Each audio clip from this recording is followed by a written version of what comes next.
1MDB நிறுவனத்தின் சொத்து பறிமுதல் நடவடிக்கையின் வழி மீட்கப்பட்ட நிதியின் 4வது தவணை பணமான சுமார் 15.6 கோடி அமெரிக்க டாலரை அமெரிக்க அரசாங்கம் மலேசியாவுக்கு திருப்பி அனுப்பியுள்ளது. கடந்த செவ்வாய்க்கிழமை பிரதமர் டதஸ்ரீ அன்வார் இப்ராஹிமை சந்தித்த மலேசியாவுக்கான அமெரிக்க தூதர் எட்கார் டி கரான் மலேசிய அரசாங்கம் சமர்ப்பித்த பணத்தை திரும்ப பெறும் மனுவுக்கு அமெரிக்க நீதித்துறை ஒப்புதல் அளித்ததை தொடர்ந்து இந்த நிதி திருப்பி அனுப்பப்படுவதாக தெரிவித்தார்.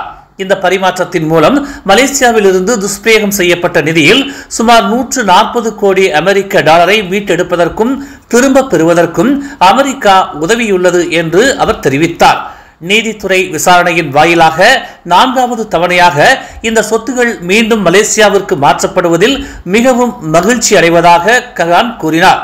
இந்த அசாதாரண தொகை மலேசிய மக்களுக்கு சொந்தமான இடத்துக்கு மீண்டும் செல்கிறது. உண்மையான நோக்கத்திற்காக மலேசியர்களின் அன்றாட வாழ்க்கையை மேம்படுத்துவதற்காக அந்த நிதியை பயன்படுத்த முடியும் என்று அவர் கூறினார். தவறான நடத்தை மற்றும் ஊழலுக்கு எதிராக உறுதியான நடவடிக்கை எடுக்காவிட்டால் நாடு பாதுகாப்பான நாடாக இருக்காது என்று பிரதமர் டதஸ்ரீ அன்வார் இப்ராஹிம் வலியுறுத்தினார். நீதித்துறையின் மாண்புக்காக தகுதியை பார்க்காமல் குற்றவாளிகள் மற்றும் ஊழல்வாதிகளுக்கு எதிராக ஆதாரங்களின் அடிப்படையில் உறுதியான நடவடிக்கை எடுக்கும்படி அரச மலேசிய போலீஸ் படையை அவர் கேட்டுக்கொண்டார். ஊழல் தொடர்பான விசாரணைகளுக்கு அதிக காலம் எடுத்துக் கொள்வதால் மக்கள் அசௌகரியத்தை உணர்வதோடு புகாரும் செய்வதாக பிரதமர் தெரிவித்தார்.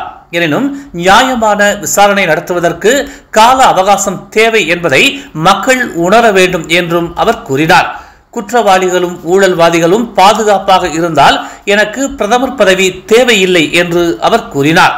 புக்கிட் ஜாலில் விளையாட்டு அரங்கில் நேற்று நடைபெற்ற 2023 தேசிய விளையாட்டு விருதளிப்பு நிகழ்வில் அன்வார் இதனை தெரிவித்தார்.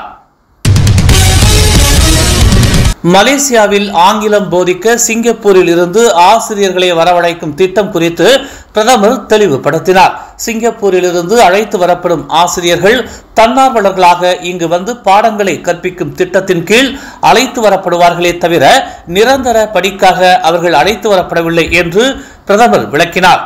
நகர்ப்புற ஏழைகள் மற்றும் கிழக்கு மலேசியாவின் உட்பகுதிகளில் வசிப்பவர்களுக்கும் ஆங்கிலம் போதிப்பதற்கு தன்னார்வலர்களை அனுப்பும் திட்டம் தொடர்பாக மலேசியா சிங்கப்பூர் ஒப்புக்கொண்டுள்ளதாக அன்வார் கூறினார்.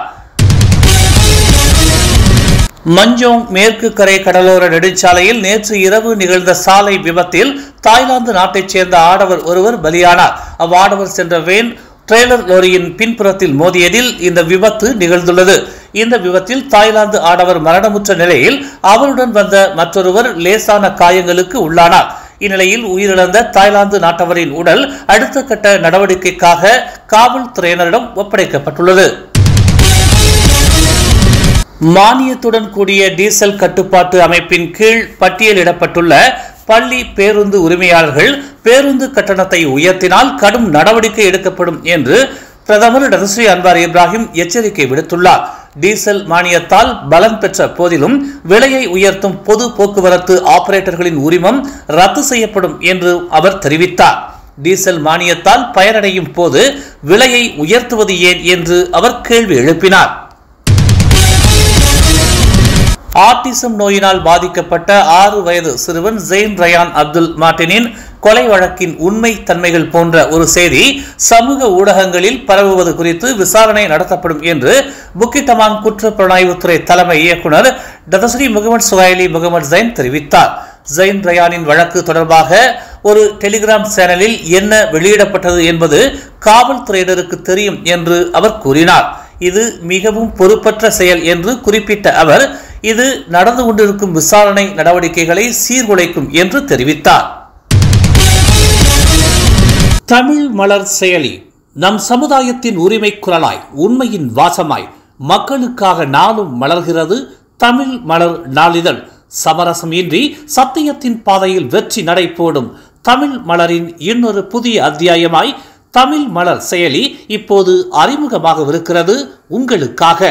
மலேசியாவின் ஆக சிறந்த தமிழ் ஊடகமாய் உள்ளூர் தகவல்களை உடனுக்குடன் தெரிந்து கொள்ள மலர்கிறது தமிழ் மலர் செயலி. விரைவில் எதிர்பாருங்கள். மேலும் செய்திகளை தெரிந்து கொள்ள தமிழ் மலர் நாளிதழை பாருங்கள்.